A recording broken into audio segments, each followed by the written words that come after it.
Is Singapore's cable car really worth it? Watch this video to find out. Baka ito na lang ang kulang sa ginagawa mong itinerary. I was so excited about this day that I left my hostel as early as 9 a.m. I took the Harbourfront line from Parer Park Station and got off at Harbourfront Station, which is the last station in that line.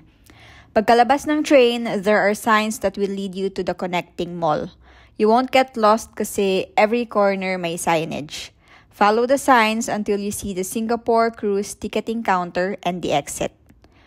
Once you're out on the street, you'll see the parked buses, but those are for tours, so don't get on them. The cable car office is located at Harbourfront Tower 2, and once you see the cable cars in the sky, you're heading in the right direction. Nakita ko na yung cable car at excited na ako. I already have an e-ticket, so I was instructed to go directly to level 15, where the cable cars are located. I purchased my cable car pass from Klook for 1,300 pesos or 40 SGD if you buy it from their website. The cable car pass is a round-trip ticket that allows you to ride the two cable car lines, Mount Faber and the Sentosa line. So masulit siya if you are planning to buy separate tickets for each line. Sumakay ako sa Harbourfront Station, which is one of the 3 stations ni Mount Faber line. And it is located between Mount Faber and Sentosa stations. For my first stop, I targeted Mount Faber Station. So the first thing you'll see here is the breathtaking view. The Singapore Cable Car Gift Shop is also located here where you can buy a mini bell tapos pwede nyo siyang isabit sa railings ng Mount Faber Peak. Arbora Hilltop Dining, Dusk Restaurant and Bar, and Cable Car Sky Dining is perfect for your sky dining experience. Then there's Poland's Bell of Happiness, symbolizing the friendship between the two nations. It is believed that chiming the bells bring double happiness to visitors. If you want to see the mini Merlion, go down the rainbow stairs, turn left, and in about 5 minutes, you'll reach Mount Faber Park. You have to go up to the Faber Point, which is the highest point in this area and offers a panoramic view. There are also glass pointers on the floor that indicate the direction of domestic and international locations. After exploring for more than an hour, I went back to the station. By 11 a.m., marami ng tao kaya may kasabay na ako sa cable car. So, I asked them to say hi. Hi, Singapore! Kagaya nila, my next stop was the Sentosa Station. The ride took around 10 minutes kasi dumaan pa siya ulit ng Harbourfront Station. Alright, so pagkalabas nyo ng cable car, meron ulit gift shop and dito rin yung papunta sa cable car ulit. Ayan. There are also food stalls here, but what excited me the most was Sky Helix. It is Singapore's highest open-air panoramic ride. So you can purchase the ticket here for $20 or book with Klook. I got my ticket from Klook for 753 pesos. Tapos meron siyang free na all chunky puff. So later, i-claim din natin yon. And that's where my old chunky puff story began. The ticket also comes with a complimentary drink which you can bring along or claim later. From here, makikita nyo si Sky Luge pero its entrance is located sa Imbia Lookout Station. Once inside, they'll take a picture of you tapos you can buy later after ng ride. The staff will also give you a number for seating arrangements. Bulky items and sandals need to be left on the racks to avoid discomfort during the ride. It is a 15-minute ride pero originally 12 minutes lang dapat. It will left you in awe kasi imagine, you are 35 meters above ground level. It's like nasa 12th floor ka without any pader surrounding you. Crazy. After that ride, I decided to go to my next stop, which is the Imbia Lookout Station. There are also options for taking walking trails. I saw Madame Tussauds, a famous wax figure museum, but I didn't go in. And in a not so far away, merong escalator. I went down and found myself at the Sensoryscape Station.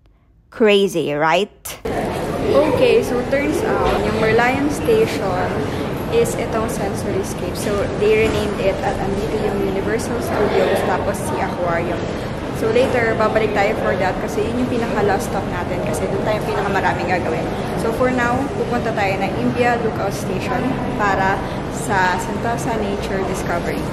This is the second cable car line. It consists of Sensoryscape, Imbia Lookout, and Siloso Point stations. After a quick cable car ride, I got off and although it was raining, I still pushed through. If you're looking for peace and quiet, pwedeng tumambay dito.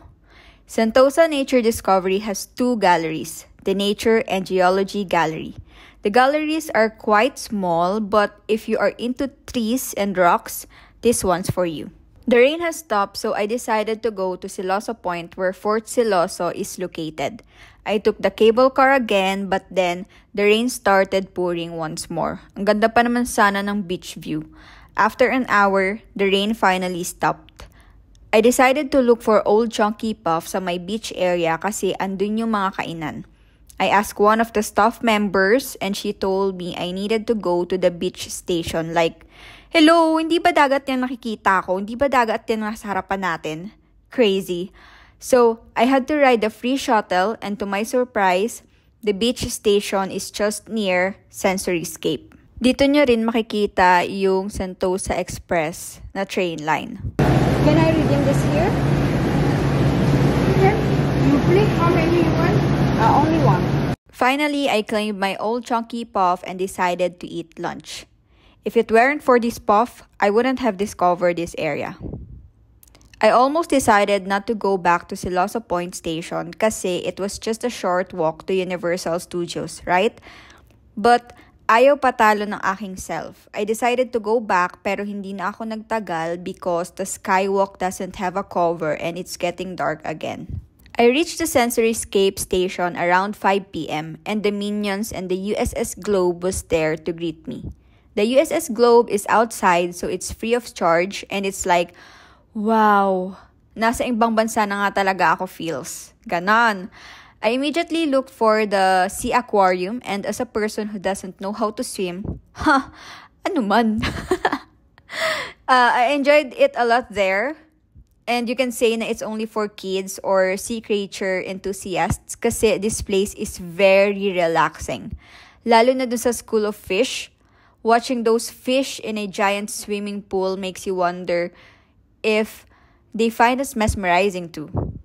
I spent 1 hour in the aquarium, but if I had more time, I would definitely take a siesta there. For my last stop, I went straight to Universal Studios.